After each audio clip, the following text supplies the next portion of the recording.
ஐராக்ஷன் channel. எங்களோட videos உங்களுக்கு பிடிச்சிருந்ததுன்னா லைக் பண்ணுங்க, கமெண்ட் பண்ணுங்க, ஷேர் பண்ணுங்க, மறக்காம சப்ஸ்கிரைப் பண்ணுங்க. ஓகே, இப்போ என்ன வீடியோ பார்க்க போறோம்னா எம்டிஆர் சேனல்ல இருந்து தான் பார்க்க போறோம். இப்போ ரீசெண்டா போட்ட வீடியோ தான் பார்க்க போறோம். பார்க்கலாமா? ஓகே. நெக்ஸ்ட் சிஎம் டிடிஎஃப் எப்பா சின்ன அறிவிச்சிட்டாங்களா? ஹெல்மெட் தான் சின்னமா? என்ன மாதிரியே நம்ம நாடு நொண்டியா இருக்கு. எந்திரிச்சு நடக்கவே தலைவா.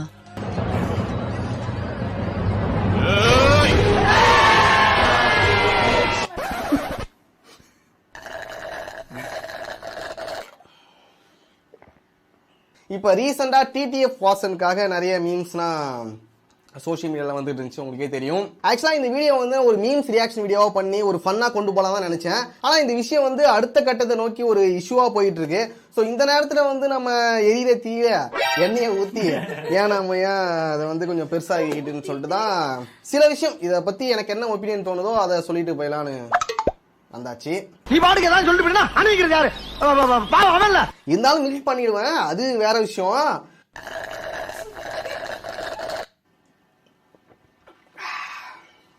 இந்த வீடியோ வந்து 3 செக்மெண்டா இருக்க போகுது. ஒன்னு வந்து நம்ம டிடிஎஃப் வாசன், அடுத்து வந்து நம்ம விஜய் பார்வதியோட பிராங்க் வீடியோ, அடுத்து வந்து ஒரு சில வீடியோஸ் இருக்கு, அதோட ரியாக்ஷன். இதான்டா மாட்டினா மொத்தமா மாட்டுவானுங்க, இல்லாட்டி ஒருத்தனும் சிக்க மாட்டான். இப்போ ரீசெண்டா வந்து டிடிஎஃப் வாசன் வந்து மீட்டப் ஒன்று வச்சிருக்காரு. ஸோ அதுல வந்து ஏகப்பட்ட மக்கள் ஏகப்பட்ட ஃபேன்ஸ் எல்லாம் கூடியிருக்காங்க. நல்லா போயிருக்கு. அடே அப்பா, வேலை இல்லாத என்ஜினியர்ஸ் எவ்வளவு பேர் இருக்காங்க. அதுல வந்து ஒரு பிக்சர் ஒன்று வந்திருக்கு. அதை வந்து தளபதி வந்து நெய்வேலியில ஒரு போஸ்ட் கொடுப்பார்ல, அது கூட கம்பேர் பண்ணி இந்த டிடிஎஃப் ஓட ஃபேன்ஸ் ஷேர் பண்ணிட்டு இருந்திருக்காங்க.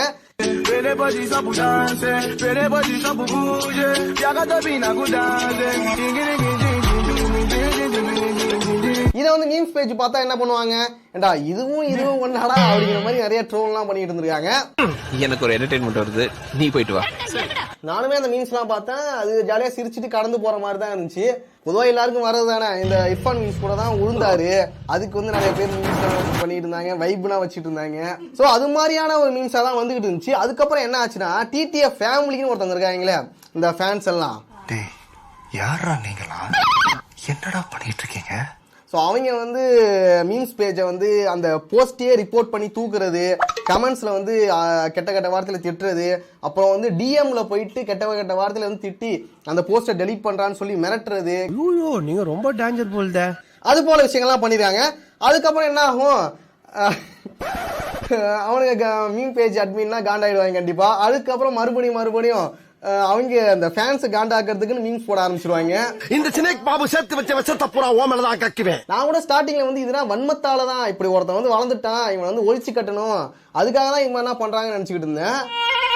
அதனாலையும் கொஞ்சம் இருக்கலாம். பட் இருந்தாலும் மோஸ்ட்லி என்ன ரீசன்னா இந்த டாக்ஸிக் ஃபேன்ஸால தான், இவனுங்க பண்ண வேலையால தான் இவனுக்கு ட்ரிகர் ஆகி மேலும் நிறைய மீம்ஸ்லாம் போட ஆரம்பிச்சிட்டாங்க.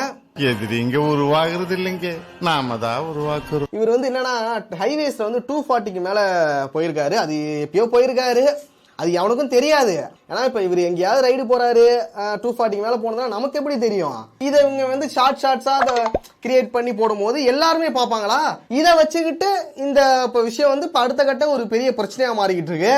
அப்ப இது எல்லாத்துக்கும் மூல காரணம் யாரு? இவர்தான். இவருக்கு இதான் வேலை. டிடிஎஃப். இந்த டிடிஎஃப் வாசன் வந்து 240க்கு மேல போன வீடியோ வந்து ஷேர் பண்ணது ஃபேன்ஸ் தான். அதை நிறைய பேருக்கு தெரிய வச்சது ஃபேன்ஸ் தான். ஆனால் அவரே வந்து நிறைய வீடியோஸ்ல வந்து நீங்கள் ஹெல்மெட் போடுங்க, நீங்கள் வந்து ஸ்பீடாக போகாதீங்க, என்ன மாதிரி ஸ்பீடாக போகாதீங்க, நானே ஸ்டென்ட் பண்ணது தப்பு தான், இதுக்கப்புறம் நான் பண்ண மாட்டேன் அப்படின்னு சொன்ன கிளிப் எல்லாத்தையும் இவனுக்கு வந்து ஷேர் பண்ணவே இல்லை. ஸோ அவர் சொன்ன நல்ல விஷயத்தை அவனையும் இவனுக்கு ஷேர் பண்ணல.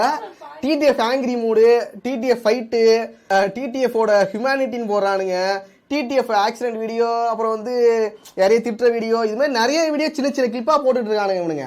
அதை பார்த்துனா ஓகே, இப்படி விஷயம்லாம் நடந்திருக்கு போல அப்படிங்கிற மாதிரி தெரியுது. அதனால அவங்களோட தெளிவா இதெல்லாம் பண்ணாதீங்கன்னா மரியாதையா இருந்துங்களா அப்படின்னு சொல்லணும். மரியாதையா இருந்துக்க. உங்க காலடியிலேயே சில காளான்கள் முளைச்சிட்டு இருக்கு, அது ஃபர்ஸ்ட் களை எடுக்கணும். இப்ப நீங்க ரோட்ல போயிட்டு இருக்கீங்க, எவனா குறுக்க வருவான் திட்டுவீங்க, அது மாதிரி சின்ன விஷயங்கள் நடந்தாலும் இவனுக்கு ஹைலைட்டா அதை போட்டு விட்டு வைரல் ஆக்கி விட்டுறானுங்க. அது நாளைக்கு உங்களுக்கே பிரச்சனையா கூட வரலாம். ஸோ அதுக்காக தான் சொல்றோம். மற்றபடி உங்க மேல வந்து எங்களுக்கு எந்த ஒரு வன்மமும் கிடையாது. சரி, ஓகே, அவ்வளோதான். இவரை வச்சு மில்க் பண்ணது போதும்னு நினைக்கிறேன். முடிஞ்ச வரைக்கும் மில்க் பண்ணுவோம்டா. கண்டென்ட் கிடைச்சா மில்க் பண்ணி தானே ஆகணும். ரொம்ப மேல வந்தாலே பிரச்சனை தான் போல இருக்கு நண்பா. அடுத்த செக்மெண்ட் என்னன்னா விஜய் பார்வதி. அப்புறம் வந்து விஜய் பார்வதி வந்து நம்பர் 1 டுபாக்கூர் வந்து பிராங்க் பண்ணியிருக்காராம். நம்பர் 1 டுபாக்கூரை பத்தி எல்லாருக்குமே தெரிஞ்ச விஷயம். அவர் எப்படி பிராங்க் பண்ணுவார்னு. விஜய் ரெண்டு பேரும் எப்படி சேர்ந்துருக்காங்க பாருங்க, சங்கமம் நடந்திருக்கு பாருங்க, அதுதான் எனக்கு ஆச்சரியமா இருக்கு. இப்ப பாரு, ஒரே அடியில 2 பேர் அப்படியே சுக்கு சுக்கா நொறுங்க போறீங்க. நம்பர் 1 டுபாக்கூர் பண்ற பிராங்க் எல்லாமே தெரியும், பேசி வச்சுதான் எடுக்கிறாங்க. 2000 3000 பேட்டா கொடுத்துட்டு நடிக்குமா அப்படின்னு சொல்லி. இந்த பாரு, நல்லா நடிச்சாதான் கம்பெனில காசு வாங்க முடியும். இந்த மக்களை ஏமாத்தணும், இதை பிராங்க நம்ப வைக்கணுங்கிறதுக்காக வந்து இந்த இலையெல்லாம் வச்சுக்கிறது, இந்த மரத்துக்கு பின்னால இருந்து எடுக்கிறது, இது மாதிரி கூட ட்ரை பண்ண மாட்டாங்க. ஸ்ட்ரைட்டா அந்த ரோட்லயே கேமரா வச்சு ஷார்ட் மேல எடுத்துட்டு இருக்காங்க.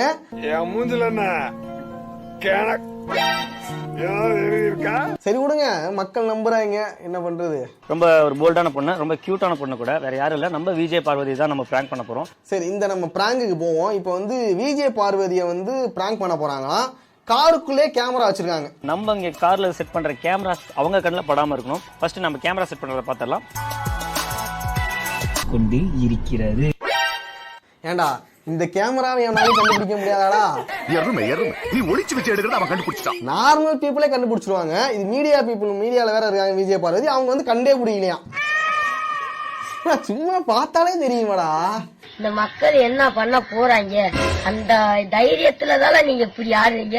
இந்த கேமராவை பார்த்தே முடிஞ்சிருச்சு, இது வந்து ஃபேக் பிராங்க்ங்கிறது. அங்கேயே அவுட் முடிஞ்சிருச்சு.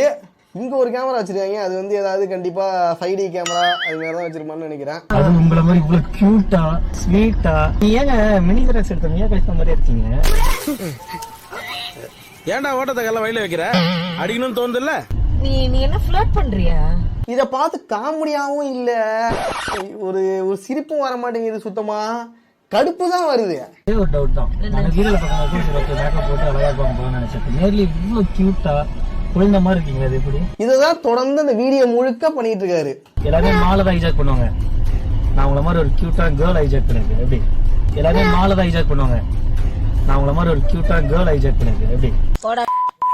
அடுத்து வந்து இது பிராங்கே கிடையாதுன்னு சொல்லிட்டு அவங்க வாயாலே ஒப்புதல் வாக்குமூலம் வந்து கொடுத்த இடம் வந்து இதுதான் பாருங்க. புது கேம், அந்த இடத்துல கேமரா தான் இருக்கு. இது புது கேம் தானே வாய் தவறி சொல்லிட்டாங்க, அதை கூட எடிட் பண்ணாம அப்படியே போட்டு வச்சிருக்காங்க. எல்லாம் நம்ம ஆளுங்கதான், லட்சணம் அந்த மாதிரி. அதுக்கப்புறம் காரும் சொல்லி மாத்திருவாங்க. இதை எடிட் பண்ணிருக்கலாமே பாஸ், ஏன்? அப்ப இடையில வீடு பூரா பிட் பண்ணி வச்சிருக்க வீடியோ கேமரால ஷூட் பண்ணி அண்ணே அதானே இந்த சப்ஜெக்டோட ஹார்ட் பீஸ். என்னடா வேலை பார்த்திருக்க நீ? அப்படி தட்டுனா அந்த கேமரா தானே கொஞ்சம் ஷேக் ஆகும். சோ அதனால கேமரான்னு சொல்லிருக்காங்க, கேம் சொல்லிருக்காங்க. அதுக்கப்புறம் வந்து இடையில வந்து சில சலசலப்புகள் வரும். இவங்க வந்து பார்வதி வந்து கார் ஓட்டி இறங்கிடுவாங்க. இங்க பாரு ஓவரா பண்ணாத, இங்க பாரு தயவு செய்து வண்டி ஓட்டிட்டு இப்படிலாம் பண்ணாத. This is too bad. I'm just going. ஒரு போலீஸ்காரரை கடத்திட்டு போய்கிட்டு இருக்க, இதனால பல விளைவுகளை நீ சந்திக்க வேண்டியிருக்கும். சத்தம் போட்டா என்ன ஆகும் தெரியுமா? அப்புறம் வந்து விஜய் பார்வதி பப்ளிக் கிட்ட வந்து ஹெல்ப் கேக்குறாங்க. ஒரு பொண்ணு வந்து இது மாதிரி என்கிட்ட தப்பா நடந்துக்கிட்டான் அப்படின்னு சொல்லி கேட்டா யாரா இருந்தாலும் ஹெல்ப் பண்ண வருவாங்க. அப்படி வந்த சில இளைஞர்களை பாருங்க.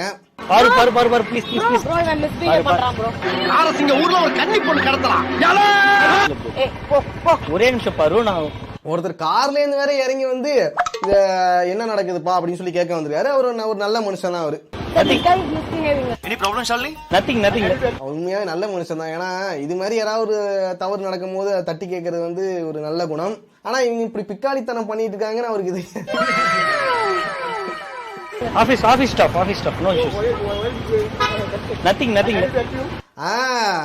இப்பதான் இந்த பிராங்க் என்னங்கிறது எனக்கே புரியுது. இப்ப கண்டுபிடிச்சிட்டேன்.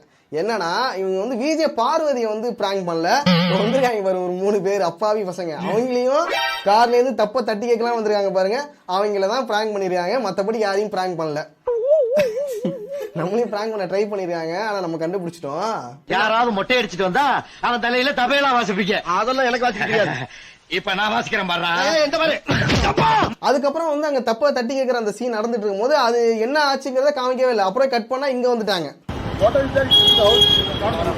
உன் கூட நான் வண்டியில வர மாட்டேன், என் பேக்கை மட்டும் எடுத்து கொடு. ஆனா இப்ப புரிஞ்சுட்டுங்க, எனக்கு வந்து இது பிராங்க் வீடியோ தான். கண்டிப்பா இது வந்து ஃபேக் பிராங்க்னு நான் சொன்னது வந்து தப்பான விஷயம் தான். உன்னை போய் சிங்கம்னா பெரிய பருப்பான்னு கேட்டேன். அந்த 3 பேரு அப்புறம் இன்னொருத்தவர் வந்திருக்காருல, அவங்க 4 பேரையும் பிராங்க் பண்ணிட்டாங்க. உண்மையிலுமே நீ பெரிய பருப்பு தான் நிரூபிச்சிட்டப்பா. Prank success. இதோட முடிஞ்சிருக்கு. இதுக்கப்புறம் பார்ட் 2 வரும் போல. அதுலதான் தெரியும் நாங்க வந்து இதெல்லாம் சும்மா ஃபன்னுக்காக பண்ணோம் அப்படின்னு விஜய் பார்வதி நம்ம கிட்ட சொல்லுவாங்க. அடுத்து வந்து விக்ரம் படத்துல செக்ஸ் ஒர்க்கரா மாயகிருஷ்ணன் ஒருத்தவங்க நடிச்சிருப்பாங்க. அதுல கூட ஒரு சவுண்ட் ஒன்று, மோர்னிங் சவுண்ட் ஒன்று கொடுத்துருப்பாங்க. அத வந்து இன்டர்வியூல வந்து கேட்டிருக்காங்க போல. அதை பார்ப்போம். இப்போ வந்து என்னன்னா எனக்கு வந்துட்டு அந்த சவுண்ட் வந்து லைவா கேட்கணும்னு ஒரு ஆசை. அப்பனா நீங்க யாரையாவது கூட்டிட்டு எங்கேயாவது போங்க, அந்த சவுண்ட் லைவா நீங்க அசிங்கப்பட்டான் ஆட்டோக்காரன். இப்படி ஒரு கொஸ்டினை வந்து ஆக்சுவலா இந்த ஆங்கர் வந்து கேட்டிருக்கே வேணாம். என்னதான் இது ஒரு தக் மூமெண்டா இருந்தா கூட, அப்பனா நீங்க யாரையாவது கூட்டிட்டு எங்கேயாவது போங்க, அந்த சவுண்ட் லைவா நீங்க அதுக்கு இப்படி ஒரு பதிலும் சொல்லியிருக்க வேணாம். இவங்க அதை வந்து ஸ்கிப் பண்ணிட்டு போயிருக்கலாம். இதே போல அருண் விஜய் கிட்ட சென்ஸே இல்லாம ஒரு கொஸ்டின் ஒன்று கேட்டிருப்பாங்க. படத்துல வந்து ஃபேமிலியை விட்டு கொடுக்க கூடாது, எல்லாருமே ஒற்றுமையா இருக்கணும். உங்க ஃபேமிலியும் ஒருத்தர் தனியா இருக்கிறாங்க, அவங்கள எப்படி ஜாயின் பண்ணி அம்மா இது படத்தை பத்தின விஷயமா, படத்தை பத்தி பேசு. ஓகேவா? நன்றி நன்றி நன்றி. Super super. இல்ல படத்துல ஒரு டயலாக் இருக்குன்னா அதே மாதிரியா வந்து ரியல் லைஃப்லயும் இருக்கும். படத்துல வந்து கோடி கோடியா கொடுக்குற மாதிரி நம்ம ரஜினி வந்து நடிச்சிருப்பாரு முத்து படத்துல. மக்களுக்கு வந்து எழுதி கொடுக்க, தன்னோட சொத்து எல்லாத்தையும் எழுதி கொடுக்குற மாதிரி. ரியல் லைஃப்ல போயிட்டு நீங்க ஏன் சொத்து எழுதி கொடுக்கல, மக்களுக்கு வந்து சேவை செய்ய வேண்டியதானே. படத்துல பண்ணிருக்கீங்க, ரியல் லைஃப்ல பண்ணலையான்னு கேட்க முடியுமா? கேட்கிற கேள்வியை பார்த்தா ரிப்போர்ட்டர் மாதிரி தெரியல. யார் அது? மாதவன் வந்து கூல் சுரேஷ் கிட்ட மாட்டிக்கிட்டாருங்க.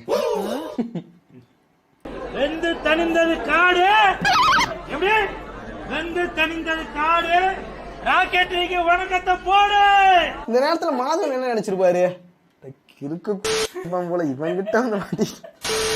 அடுத்து இப்ப ரீசெண்டா ஏகேவோட ஒரு வீடியோ வந்து வைரல் ஆகிட்டு இருந்துச்சு பாலிமர் நியூஸ்ல.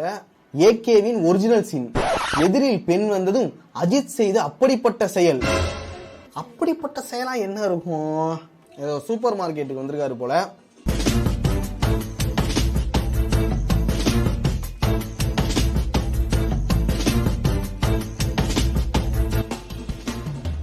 ஜாமா வாங்கிருக்காங்க, ஏதோ பர்ச்சேஸ் பண்ணிருக்காங்க. 5 minutes later.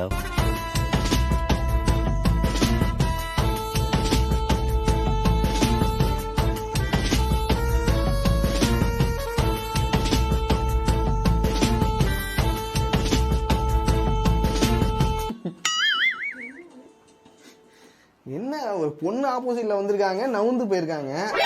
இது என்னடா இது?